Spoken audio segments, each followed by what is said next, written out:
Good morning, Abundant Life Church. This is Pastor Chris, and today we're going to be in Romans chapter 4, verses 1 through 25. We're going to go through the whole chapter. I love this story. I love the story about my parents. When my mom and dad got married, dad was 25 years old and mom was 21. And after they'd been married just a couple weeks, he said to her, and this story became kind of a family legend, but dad said, okay, right now I'm 25, you're 21, and I'm 4 years older than you are. But when I'm twice my age, I'll be 50. When you're twice your age, you'll only be 42, and by then I'll be 8 years older than you. It took mom months to figure that one out. And she kept saying, I know that's not right, but I don't know why it's not right. It's funny because when I heard that story, I mean, I was in my 20s or so when I first heard that story. And I just looked at mom and I said, Mom, you weren't going to be the same age at the same time he was going to be, you weren't going to be twice your age at the same time dad would be twice his age. And she said, well, I know that now. The great part about that story is for years, my mother worked for the county of Santa Clara as a government accountant. Okay. I know that's not right, but I don't know why it's not right. There's a lot of things in life that kind of fall into that category. We know it's not right, but we really can't understand or articulate why it's not right. Or the reverse is true. We know something does work and is right, but we're not sure how it works exactly. As Paul was teaching the Roman church about grace, the idea of grace is anybody can come to God. Paul had to anticipate a question that someone was sure to bring up. The problem isn't that we don't know the answer to this question. We do know it. We know that it works, but we're not sure how it works. Here's the question. How come the Gentiles are allowed to be a part of this new covenant? How come the Gentiles can come to Jesus? You think, well, anybody can come to Jesus. Yes, we know that. We know that it works. What we're looking at is how it works. Because here's the thing. In the old covenant, the covenant of the law, the covenant with Moses, the Gentiles couldn't come. They were excluded from it. So how come they can come now? Okay, we know they can come, but what I want to know is how does this work? Why is it okay that we Gentiles can now come to God where we couldn't before? Let's start. We're going to jump all over the chapter here. We're going to start in the middle. Let's look at verses 16 and 17. Therefore, the promise comes by faith, so that it may be by grace and may be guaranteed to all Abraham's offspring, not only to those who are of the law, but to those who have the faith of Abraham. He's the father of us all.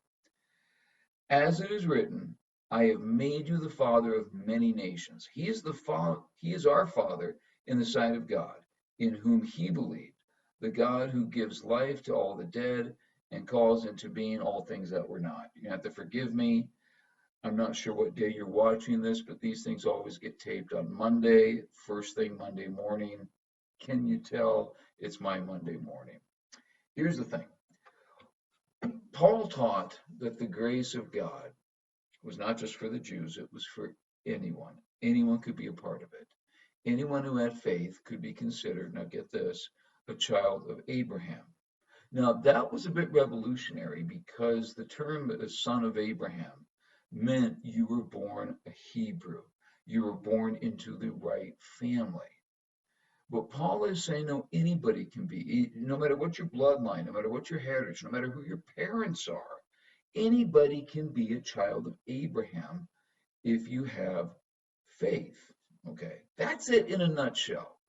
That we trace our lineage to Abraham, not by birth, but by faith. Everybody who believes is considered a child of Abraham.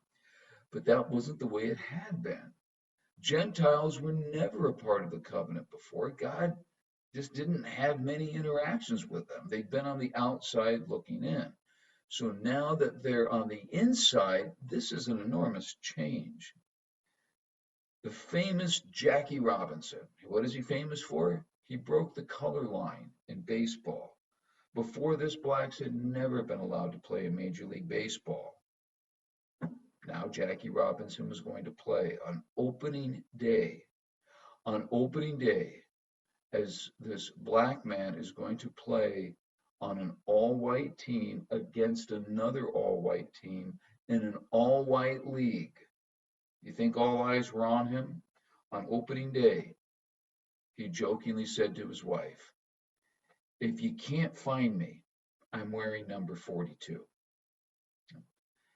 Blacks were not a part of the major leagues before. Now, I want you to understand this wasn't just a baseball thing. This was a national thing. Blacks were segregated.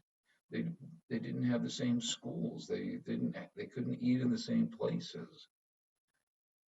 For a black man to play Major League Baseball, this was revolutionary. Things changed. I want you to understand why things changed. Because the old ways were simply wrong. There's no getting around it. Being told you can't come in here or you can't do this because of the color of your skin, because of who you were born to, is simply wrong. Let me say that again. Things changed because they were wrong. So why the change for the Gentiles? Why were Gentiles allowed in? Remember, the Jews were God's chosen people. God hadn't included the Gentiles in the covenant of circumcision. He hadn't included the Gentiles in the covenant of the law. Those important covenants were limited just to Jews. They weren't related to Abraham. They weren't of the lineage. They were outside the family. They weren't the chosen people. They couldn't come. And now they can. Were the old ways just wrong? This is not an unreasonable question. Even if you say, of course the Gentiles can come now, everybody knows that. We better be able to explain why they can. Was it because the old ways were wrong? The covenants God made before were wrong. I don't know if I'm comfortable with that. Are you comfortable with that? We need to talk about this more, and we'll do that next time. Till then, have a great day.